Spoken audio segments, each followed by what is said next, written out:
काँग्रेसचा दुटप्पीपणा आज देशासमोर पूर्णपणे उघड झालाय.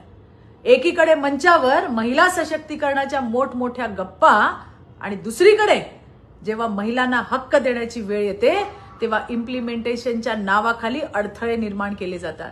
प्रश्न सरळ आहे, काँग्रेससाठी महिलांचा सन्मान फक्त भाषणापुरताच मर्यादित आहे का? जेव्हा हे सत्तेत होते तेव्हा महिलांना 33% आरक्षण देण्याची हिंमत दाखवली नाही.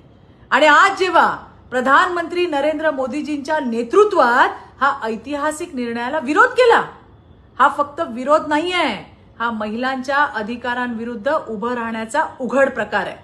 पण काँग्रेस हे विसरतीये की आजची नारी शक्ती जागरूक आहे, सक्षम आहे आणि तुम्हाला उत्तर द्यायला तयार आहे.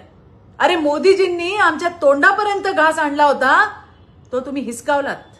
पण लक्षात ठेवा, तुम्ही जिंकला नाहीत. नारी शक्तीला रोखण्याचा प्रत्येक प्रयत्न काँग्रेसच्या अंताची नवी सुरुवात करणार. धन्यवाद. जय हिंद, जय महाराष्ट्र, भारत माता की जय.